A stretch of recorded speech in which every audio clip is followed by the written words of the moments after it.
Hi there and welcome to this little mini vlog of me making some coaster sets. I work with an eco water-based resin called Hydroflow. It's similar to Jesmonite, but my Hydroflow comes from a company called Elichem. If you just give them a quick Google, you'll find them online. I did experiment before I started making home decor pieces and before I started making my own candle pots with what type of resin I wanted to use. With me primarily working at home at the time, I knew that I couldn't use epoxy resin because of the hazardous nature of it, the fumes, the filtration system, like the masks and everything that you need. And I've got small children at home, so I couldn't use that. And then I'd noticed Jesmonite and I tried with that a little bit and it was all right, it was okay, but it was in high demand and it was quite expensive. So I started doing a bit more research and I found Elichem, who have quite a different range of art resins now. They do epoxy resin as well, the clear resin, but they had Hydroflow. So I bought a small batch, worked with it a little bit, experimented, and I really liked the time that I got to work with it before it would start to set, or even if it did start to set, if you mix it around and agitate it, it becomes a bit more fluid again, it's easier to work with. And I also liked how it took colour and the patterns that I could achieve using the different water-based inks. Yes, it doesn't take alcohol inks. You can't use alcohol inks like you can with epoxy resin. It has to be water-based inks, like an acrylic based. So yeah, I started using that, ordered my bigger supply, and that's when I started making my own candle vessels as well. And you know, as I've shown before, I've got one at hand. No, I haven't. They're over there on the shelf. You can get a good marble effect with it as well. I want to experiment a bit more with that and with different home decor pieces to see what I can make, and some memorial pieces as well. Having experienced personal loss quite a lot myself, I know how important it can be to have like a handmade quality memorial piece for your loved one. So I am going to go a bit more into that as well. But I would just thought I would show you just a quick little making vlog of how I use the Hydroflow, my little processes and methods. And by no means am I an expert. This isn't a tutorial for how you should do it. I fully endorse experimenting safely, but experimenting.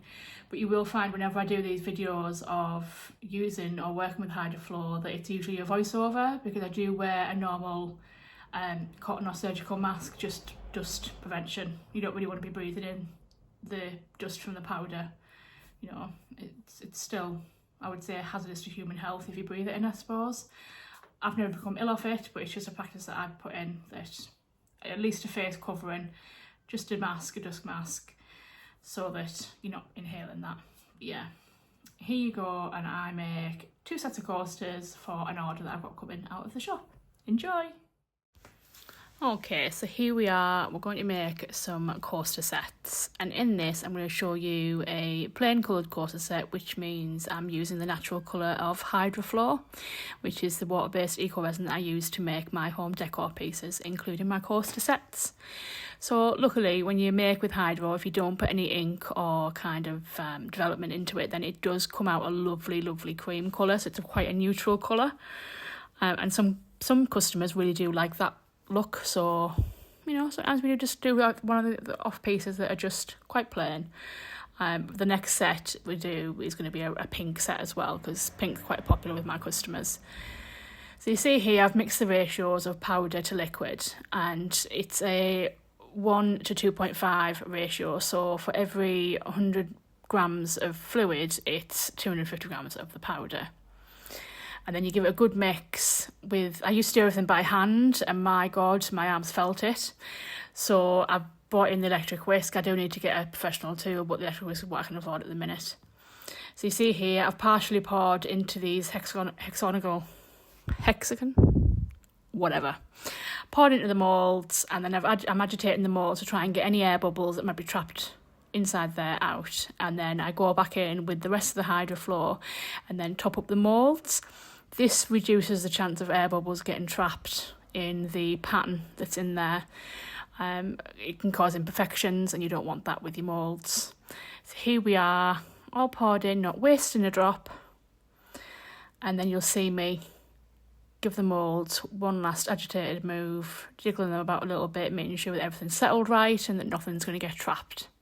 And then obviously tidying up because I'm messy and I spill things. Yep, they're all done. So now we've moved on to our pink round set. Now, I love pink. My shop logo colours are all pink and like a navy blue. I think it's a beautiful combo. So here we are again, measuring out the powder to the liquid parts. And again, for every 100 gram of fluid, you're putting in 2.5 gram of powder. So these coarser sets take in, well, it's usually about 150 liquids. So I'd times that by 2.5 for the powder. So again, when I put the dye in, you see that it looks quite a dark pink. But then you'll notice as I'm adding the powder, when I show you, it's lightened up that colour. So that because the powder's white, it does lighten up the colour for you. And then again, as it starts to set, the colour tends to tame down a little bit more. So I tend to be a little bit more generous with the ink when it's just going into the liquid. And with Hydroflow, they do say that you're best off putting the ink into the liquid and mixing before you put the powder in. Otherwise, you could overpower the Hydroflow with the ink.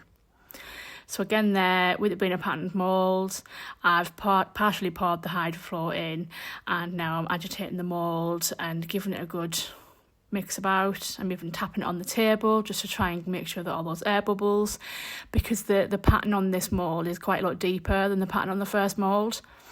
So we don't want to have air bubbles trapped in there.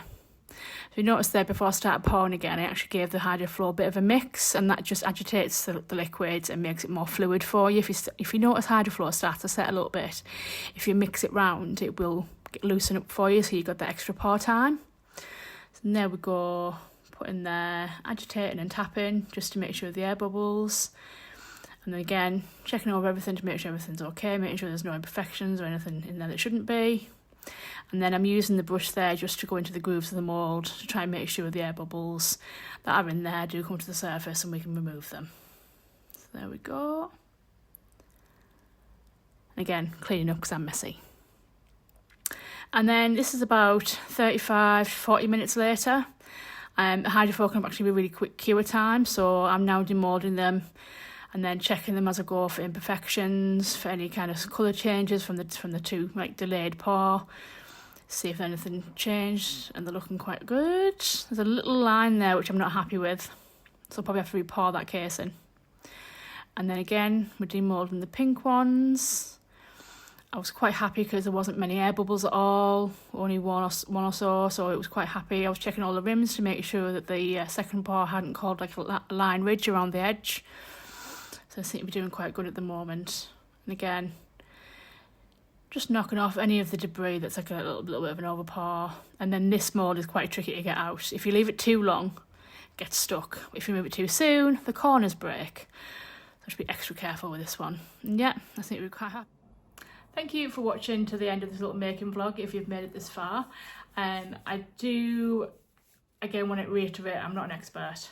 It's just been through experimentation and personal use that I have developed my methods and my processes.